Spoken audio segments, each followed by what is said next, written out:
Assalamualaikum warahmatullahi wabarakatuh.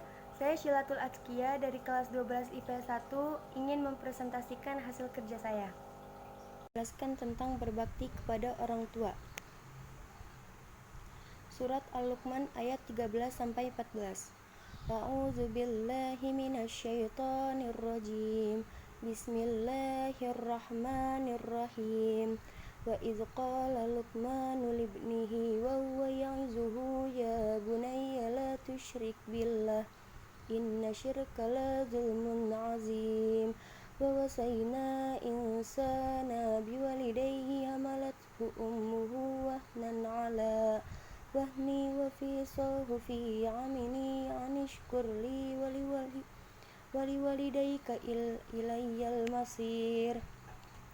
Artinya, dan ingatlah ketika Luqman berkata kepada anaknya, di waktu ia memberi pelajaran kepadanya, hai anakku, janganlah kamu mempersekutukan Allah.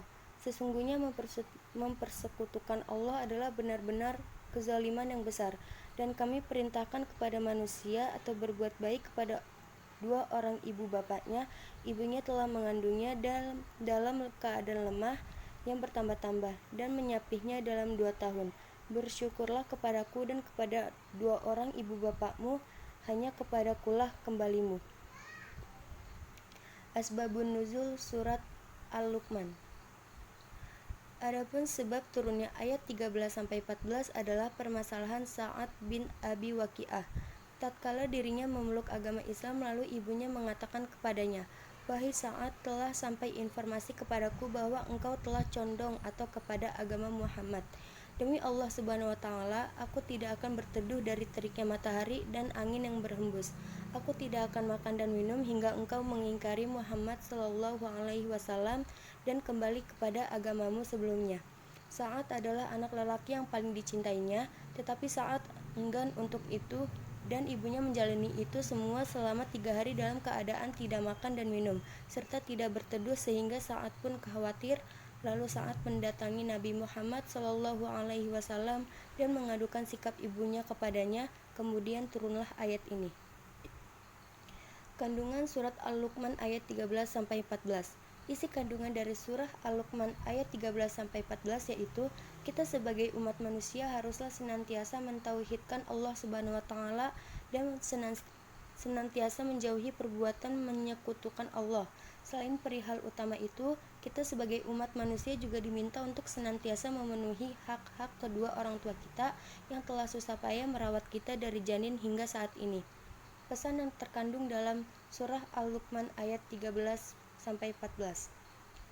Yang pertama, janganlah mencampur adukan keimanan dengan kezaliman seperti menyekutukan Allah Subhanahu wa Ta'ala.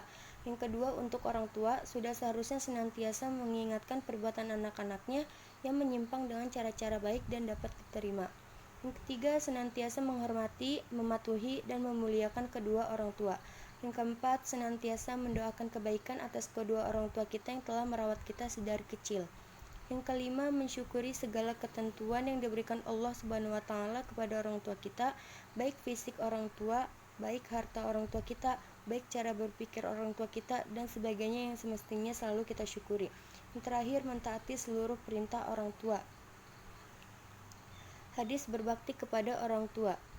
Sa'altun Nabi sallallahu alaihi wasallam ayyul amali ahabbu ilallahi qala as-salatu ala waqtiha qala summa ayyu qala summa birrul walidain qala summa ayyu qala al-jihadu fi sabilillah.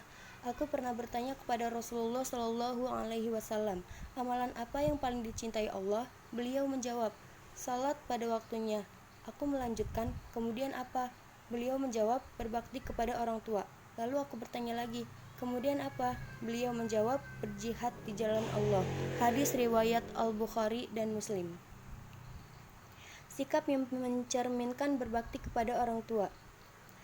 Pertama, berkata sopan, penuh kasih sayang terhadap orang tua, mendengarkan perkataan orang tua, mendengarkan nasihat yang diberi orang tua, melaksanakan perintah orang tua, meringankan beban orang tua, membantu membersihkan rumah, dan tidak membentak dan bicara kasar kepada orang tua. Surah Al-Baqarah ayat 83. wa iz akhadna Wa iz akhadna mitsaqa bani Israila la ta'buduna illallah wa bil walidaini ihsana wa dzil qurba wal yatama wal masakin wa qulu lin-nasi husna wa aqimus sholata wa tuz zakata summa tawallaitum illa qalilan minkum wa antum mu'ridun.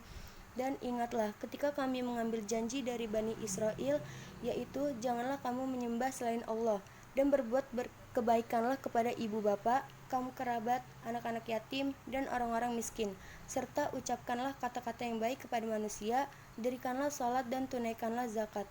Kemudian kamu tidak memenuhi janji itu, kecuali sebahagian kecil daripada kamu, dan kamu selalu berpaling. Asbabun Nuzul Surat Al-Baqarah ayat 83.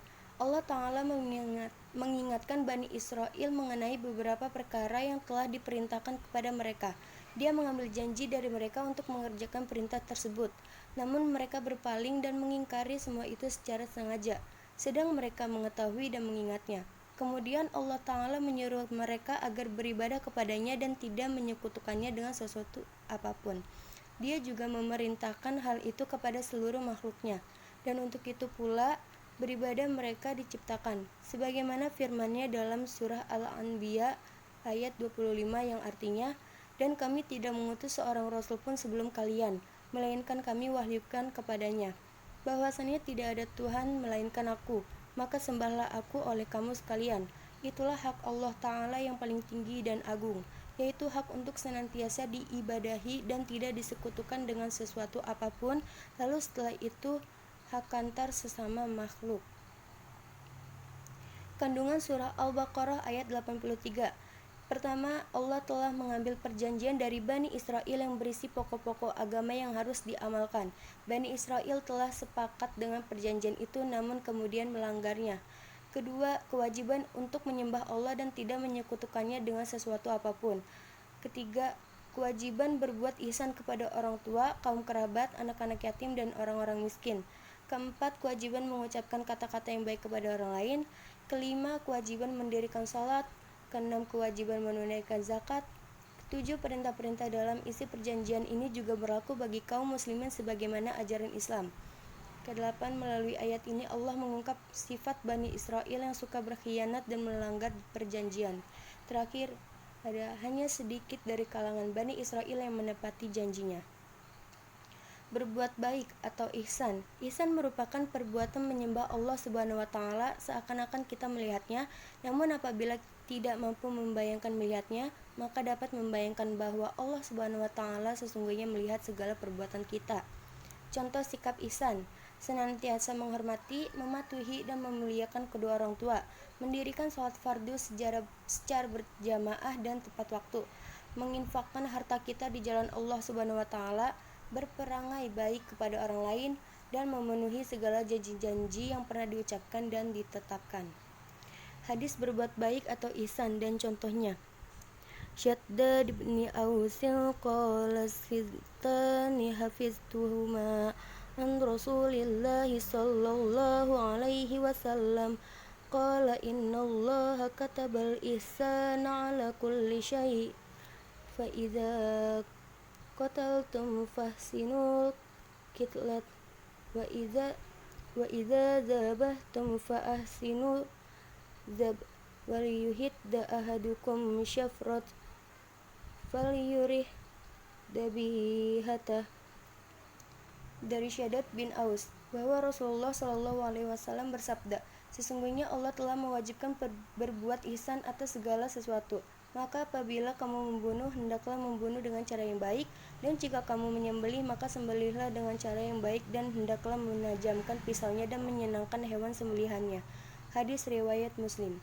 Contoh sikap ihsan: menyembah Allah semata dan tidak menyekutukannya, berbuat baik kepada kedua orang tua, menyambung tali silaturahmi, tidak mengganggu tetangga baik dengan lisan maupun perbuatan, menjaga hak dan harta anak yatim. Hikmah perilaku ihsan: pertama, mendapatkan ridho Allah Ta'ala. Kedua, mendapatkan balasan atau pahala dari Allah Ta'ala. Ketiga, disayangi oleh orang tua. Keempat, mendapatkan hormat dari orang lain. Kelima, dihormati atau dihargai orang-orang sekitar.